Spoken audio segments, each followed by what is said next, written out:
Last video में हम लोग सीखे थे temporary table and table variable में क्या डिफरेंस है। आप टेम्पोररी टेबल में को डेटा कैसे स्टोर कर सकते हैं और लोकल टेम्प टेबल और ग्लोबल टेम्प टेबल क्या होता है। इस वीडियो में हम लोग कम्प्लीटली बात करेंगे डेटा क्वेरी लैंग्वेज DQL, जो सीक्वल लैंग्वेजेज का एक पार्ट बचा हुआ डेटा क्वेरी लैंग्वेज। उसके बाद हम लोग सीखेंगे कंस्ट्रेंट।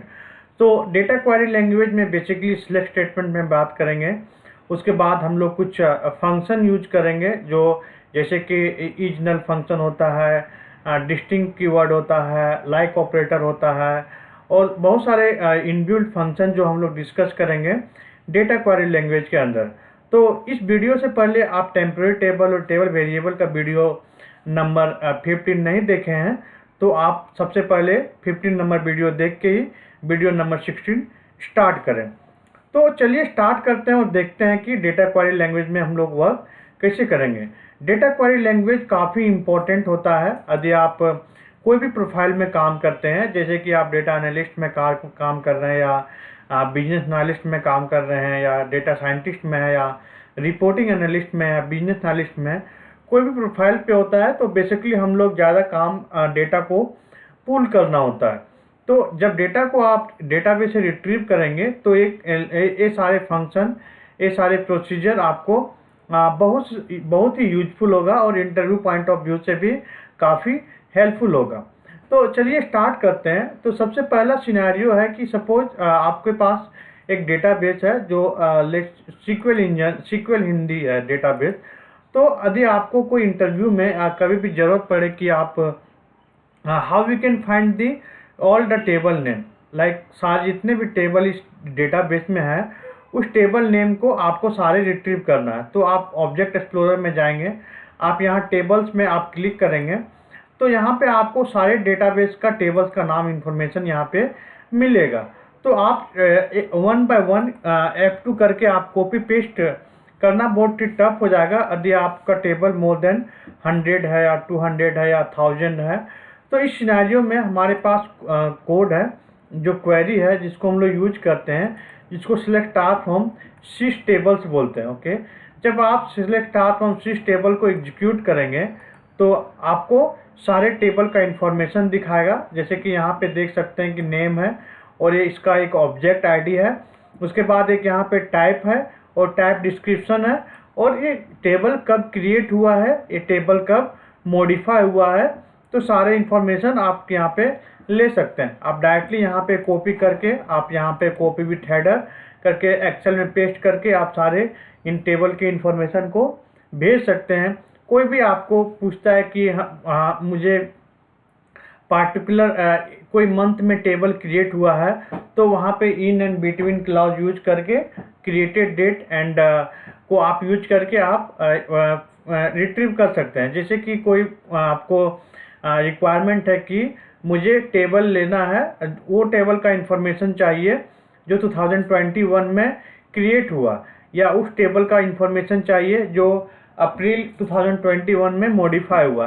तो ये सारे इंफॉर्मेशन आप सिस टेबल से यहाँ पे ले सकते हैं। उसके बाद जो आता है वो आता है सिस ऑब्जेक्ट। ओके, बेसिकली सिस डॉट ऑब्जेक्ट में सारे टेबल का इंफॉर्मेशन सेव होता है। आप यहाँ पे स्टोर प्रोसीजर, आप फंक्शन, ट्रिगर, जितने भी ऑब्जेक्ट अवेलेबल हैं तो सारे ऑब्जेक्ट का इंफॉर्मेशन जो सेव होता है वो आपको सेव होता है सिस डॉट ऑब्जेक्ट्स के अंदर। तो यहाँ पे देख रहे हैं टोटल 227 ऑब्जेक्ट क्रिएटेड है। तो आप फिगर आउट कैसे करेंगे, क्या कितने प्राइमरी की क्रिएटेड है, कितने फॉरेन की क्रिएटेड हैं, कितने यूनिक की क्रिएटेड हैं। तो इसके लिए हमारे पास एक एडिशनल कॉलम है टाइप एंड टाइप डिस्क्रिप्शन। तो यहाँ पे आप जब डिस्टिंक्ट कीवर्ड यूज करेंगे, लेट आप कोई भी दूसरा डेटाबेस जहाँ पे सारी चीज़ क्रिएटेड है तो यहाँ से आपको पता चलेगा। तो यहाँ पे distinct type and type description पे क्लिक करेंगे तो यहाँ पे सारे इंफॉर्मेशन आपको फाइंड आउट होगा कि FN का होता है स्केलर फंक्शन, इफ का होता है इनलाइन फंक्शन, C का होता है चेक कंस्ट्रेंट, F का होता है फॉरेन की, U का होता है यूजर टेबल और वैसे ही P का होता है स्टोर प्रोसीजर एंड TR का होता है SQL ट्रिगर। तो सपोज आपको इंफॉर्मेशन फाइंड आउट करना है कि कितने हमारे पास यूजर टेबल क्रिएट हुआ है तो आप यहाँ पे टाइप यू कर सकते हैं। ओके, जो टाइप यू करेंगे तो आपको टोटली कितने यूजर टेबल अवेलेबल हैं वो सारे इन्फॉर्मेशन आएगा। यदि आप यहाँ पे चेंज करेंगे type equal to P, okay, आप यहाँ पे चेंज करेंगे टाइप इजकल टू पी, तो आपको सारे स्टोर प्रोसीजर का आपको इंफॉर्मेशन देगा कितने स्टोर प्रोसीजर क्रिएट किए हुए हैं। तो सपोज आपको इंटरव्यू में क्वेश्चन आता है कि how we can find the how many total store procedure is created into the database, तो उस सिनेरियो में आपको select star from switch object where type equal to P लिखेंगे तो आपको सारा इंफॉर्मेशन मिलेगा कि कितने स्टोर प्रोसीजर इस डेटाबेस में क्रिएटेड है। ओके, तो मेन यूजफुल होता है कि जब भी हम लोग कोई भी टेबल या कोई भी स्टोर प्रोसीजर, कोई भी ट्रिगर हम लोग जब क्रिएट करते हैं तो उससे पहले हम लोग उस डेटाबेस में चेक करते हैं कि ऑलरेडी अवेलेबल है या नहीं है। तो रियल टाइम में जब भी आप टेबल को क्रिएट करेंगे, जब भी आप स्टोर प्रोसीजर को क्रिएट करेंगे, तो उसमें आपको सबसे पहले ऑब्जेक्ट चेक करना पड़ेगा कि ये ऑब्जेक्ट ऑलरेडी डेटाबेस में है क्या नहीं। तो फॉर एग्जांपल एक टेबल यहाँ पे क्रिएट कर रहे हैं और इसमें कोई डेटा को इंसर्ट कर रहे हैं, तो जब भी एक टेबल को एक बार क्रिएट करेंगे और इस डेटाबेस में सपोज एक टेबल ऑलरेडी रहेगा, तो एक आपको एरर थ्रो करेगा कि this table is already object name department the database. इसका मतलब यह है कि ये टेबल ऑलरेडी क्रिएटेड है, इस नाम से आप टेबल क्रिएट नहीं कर सकते हैं। बट आपको जब ये कंप्लीट कोड को आप चेक करेंगे और आप यहाँ पे एग्जीक्यूट करेंगे तो ये आपको कभी एरर थ्रो नहीं करेगा। तो एरर थ्रो नहीं करने के लिए आप हमेशा टेबल को चेक करें कि टेबल ऑलरेडी एग्जिस्ट है क्या नहीं। तो यहाँ पे एक एग्जिस्ट कमांड होता है, यहाँ पे select one for switch object where name equal to department and type equal to U check करेंगे। यदि ये ऑलरेडी टेबल होगा, जैसे कि यहाँ पे टेबल ऑलरेडी है, तो ये आपको आउटपुट में 1 देगा। तो एग्जिस्ट है, तो सबसे पहले हम क्या कर रहे हैं, टेबल को ड्रॉप कर रहे हैं, उसके बाद टेबल को क्रिएट कर रहे हैं। तो एज मेनी टाइम जितने बार इसको ड्रॉप करेंगे और क्रिएट करेंगे तो ये आपको एरर थ्रो नहीं करेगा। इसीलिए ये काफ़ी यूजफुल होता है real time interview point of view से और रियल टाइम काम करने पॉइंट ऑफ व्यू से। तो ये सिनेरियो में हम लोग स्विच ऑब्जेक्ट का यूज कर सकते हैं। तो इंटरव्यू का क्वेश्चन आ सकता है कि how you can check the if the table is already exist in database और not, then you can create and if they already there you need to first drop it. तो इस type का question आपको interview में आता है तो आप इसको जवाब दे सकते हैं। उसके बाद आता है वेयर क्लॉज। ओके, तो वेयर क्लॉज का बेसिकली यूज होता है जो डेटा को फिल्टर करने के लिए हम लोग यूज करते हैं। जैसे कि select star from dim employee, suppose आपको जेंडर इजकल टू मेल और मैरिटल स्टेटस मेल दोनों का इंफॉर्मेशन आपको फाइंड आउट करना है, तो आप यहाँ पे वेयर क्लॉज यूज कर सकते हैं। तो इंटरव्यू में क्वेश्चन आएगा कि how we can find the how many male employees married, how many male employees married. Okay, तो जब भी आप जेंडर इजकल टू एम करेंगे और marital status equal to M करेंगे तो ये दोनों कंडीशन बेसिकली सेटिस्फाई होगा।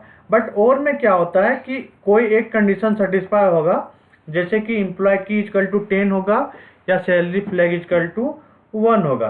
तो जब भी इसको एग्जीक्यूट करेंगे तो दोनों में एक कंडीशन सेटिस्फाई होगा तो आपको आउटपुट में डेटा दिखाएगा। तो ये बेसिक डिफरेंस होता है एंड और का। नाउ नेक्स्ट होता है वो order by clause. Okay, so order by clause क्या होता है कि जब भी आप डेटा को ऑर्डर करना चाहते हैं तो बाय डिफॉल्ट कोई भी टेबल का इंफॉर्मेशन लेंगे तो आए ऑर्डर होता है बेस्ड ऑन दी कंस्ट्रेंट, जो भी जहाँ पे आप प्राइमरी की अप्लाई किया हुआ है। तो ये बेसिकली ऑर्डर होता है इस बेसिस पे। बट सपोज आपको फर्स्ट नेम से ऑर्डर करना है डिसेंडिंग ऑर्डर में, तो आपको सिंपली लिखना पड़ेगा select star from dim employee where order by DESC। When you execute this one, आप देख रहे हैं कि फर्स्ट नेम क्या हो जाएगा, ऑर्डर बाय डिसेंडिंग ऑर्डर हो गया। डिसेंडिंग ऑर्डर में हम फर्स्ट को ऑर्डर कर दिए। यदि आपको फर्स्ट नेम को असेंडिंग ऑर्डर में करना है और कोई ऑर्डर बाय क्लॉज नहीं लिखते हैं तो आप बाय डिफॉल्ट जो होता है वो असेंडिंग ऑर्डर होता है। ये काफ़ी important interview point of the question है कि डिफ़ॉल्ट ऑर्डर क्या होता है। तो जब आप यहाँ पे नहीं कुछ लिखते हैं तो बाय डिफ़ॉल्ट इसको क्या करेगा, ये असेंडिंग ऑर्डर में ऑर्डर कर देगा। बट आप असेंडिंग ऑर्डर भी लिख सकते हैं। जैसे कि यहाँ पे असेंडिंग ऑर्डर भी लिखे, तो एक कोड और एक कोड दोनों सेम है, कोई डिफरेंस नहीं है। आप मल्टीपल कॉलम को भी ऑर्डर कर सकते हैं by using the comma separated. आप कंप्लीट कॉलम के नाम की जगह आपका ओनली कॉलम पोजीशन भी लिख सकते हैं।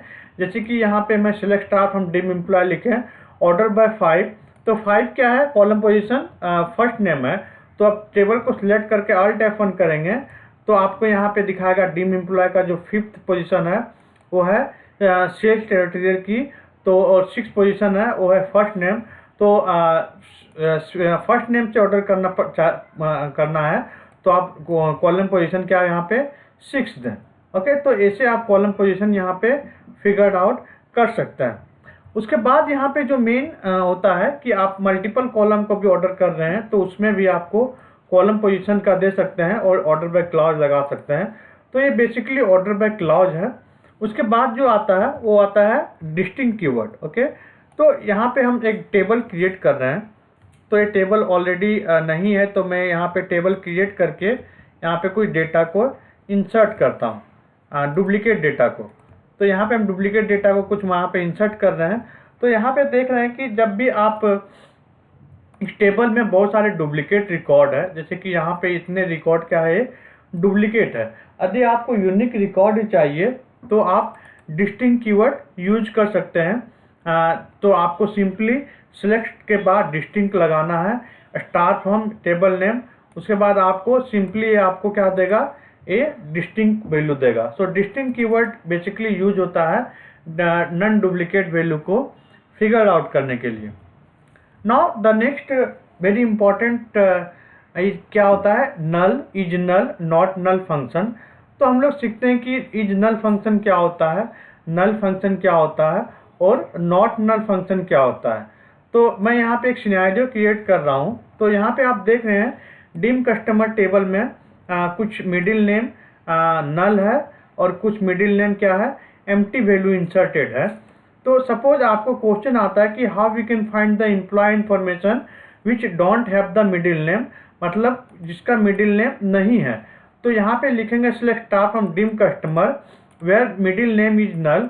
तो व्हेन इज नल हम लोग यूज करेंगे, इज जो नल के बीच में जो स्पेस होता है, तो ये बेसिकली ओनली नल फंक्शन पे काम करता है। ओके, ये जो फंक्शन है नल, एम्प्टी वैल्यू ब्लैंक वैल्यू पे वो काम नहीं करता है। तो आप यहाँ पे रिट्रीव करेंगे तो 110011 का वैल्यू आपको आउटपुट में नहीं आएगा। आप देख रहे हैं 110011 का वैल्यू आउटपुट में नहीं आ रहा है। तो हम लोग का एक इनबिल्ट फंक्शन होता है इज नल फंक्शन, जो बेसिकली क्या होता है कि ये जहाँ ब्लैंक वैल्यू और नल वैल्यू को टोटल दोनों को हैंडल करता है। तो इज नल के बाद आपको मिडिल नेम कॉलम नेम देना है।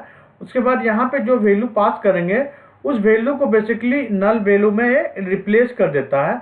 जैसे कि यहाँ पे आप इस लाइन में आप यहाँ पे देखेंगे तो ये बेसिकली क्या कर रहा है, जहाँ पे भी नल वैल्यू है, जहाँ पे भी नल वैल्यू है उसको एम्प्टी वैल्यू में रिप्लेस कर रहा है।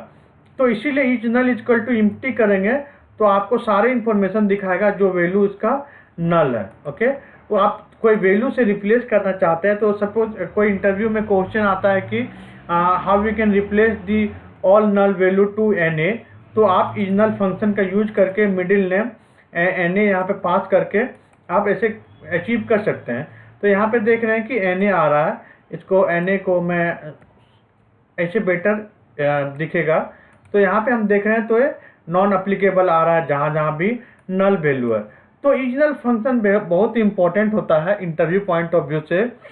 सेम वाइस वर्सा यदि आपको पूछता कि how we can find the employee information which have middle name, मतलब जिसका मिडिल नेम है, तो आप इज नॉट नल यहाँ पे फंक्शन यूज करेंगे तो आपको क्या करेगा, ये भी ब्लैंक वैल्यू वाला भी वैल्यू आ रहा है, बट इज नल में simply not equal to empty करेंगे तो आपको आउटपुट में वही वैल्यू आएगा जो नॉट नल नहीं है।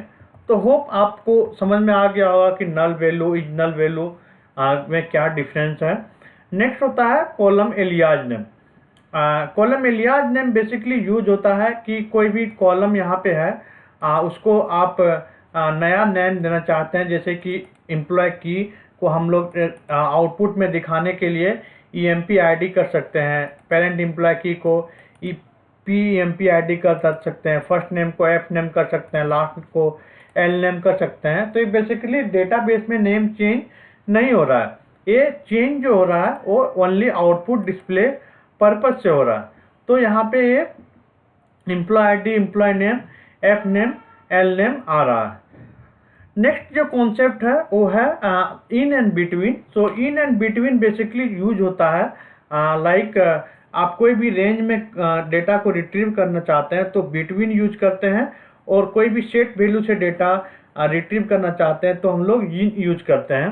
तो यहाँ पे सिलेक्ट स्टार हम डिम एम्प्लॉय है, वेयर एम्प्लॉय की बिटवीन 100 एंड 200। तो ये बेसिकली 100 से 200 का डेटा आपको आउटपुट में देगा। और इन जब यूज करेंगे उसके बाद ब्रैकेट में जो भी वैल्यू आप पास करेंगे वही वैल्यू आपको आउटपुट में देगा। तो आप जब इसको एग्जीक्यूट करते हैं तो आप देखेंगे कि आउटपुट में 120, 32, 140 ओनली आ रहा है। तो ये इन एंड बिटवीन होता है। नेक्स्ट जो फंक्शन होता है वो लाइक ऑपरेटर होता है, वाइल्ड कार्ड ऑपरेटर होता है, जो बेसिकली एक पैटर्न को सर्च करने के लिए यूज होता है। जब भी आप कोई वैल्यू को टेबल्स में सर्च करते हैं, सेम लाइक द एक्सेल में कोई वैल्यू को फाइंड आउट करते हैं तो आप यूज करते हैं कंट्रोल F। वैसे ही लाइक ऑपरेटर होता है जिसको वाइल्ड कार्ड ऑपरेटर भी बोलते हैं। वो आपको क्या करना, जैसे कि मुझे वो नेम चाहिए जो स्टार्टिंग विद दी R होता है, तो R के बाद आपको परसेंटेज सिंबल देना है। ओके, R के बाद आपको परसेंटेज सिंबल देना है तो आपको सारे फर्स्ट नेम R से आएगा। यदि आपको last name ending with R देना है तो परसेंटेज सिंबल पहले देना है R से, तो वैसे ही R आएगा। जैसे कि आपको फर्स्ट नेम कोई लेटर हो, सेकंड नेम कोई भी लेटर, फर्स्ट नेम R हो, सेकंड नेम कोई लेटर हो, थर्ड नेम S हो, तो जहाँ पे कोई लेटर आता है तो वहाँ पे आपको अंडरस्कोर देना है। तो जब अंडरस्कोर देंगे तो आपको यहाँ पे देख रहे हैं कि रसल, रोस्टिवा, रसल आ रहा है, तो सेकंड नेम U है, सेकंड लेटर O है, तो ऐसे सर्च होता है।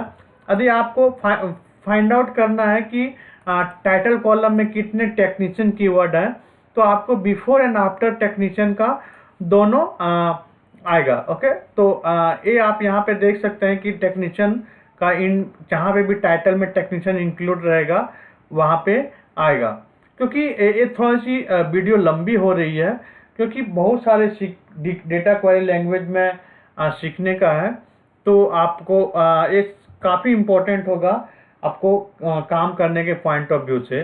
फॉर एग्जांपल सपोज आपके पास टेबल का नाम फाइंड आउट करना है कि कितने टेबल में नेम सेल्स इंक्लूडेड है, तो आप यहाँ पे sales select from sys object type equal to U and name like sales लिख सकते हैं। तो आपको कंप्लीट आपको इंफॉर्मेशन मिलेगा कि इस डेटाबेस में टेबल जिसमें सेल्स नेम है वो कितने टेबल हैं। टोटल 6 टेबल यहाँ पे देख सकते हैं, 6 टेबल है जो जिसमें नेम सेल्स है।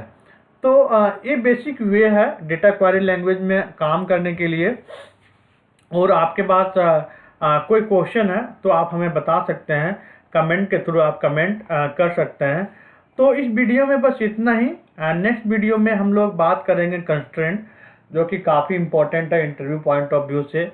तो अभी हर एक टॉपिक को 1 बाय 1 हम लोग सीख रहे हैं, तो हर एक वीडियो को आप शुरू से अंत तक देखें, क्योंकि आप थोड़ा सा भी मिस करेंगे तो बहुत सारे टॉपिक आपको मिस हो जाएगा, जो काफ़ी हेल्पफुल होगा SQL में काम करने के लिए।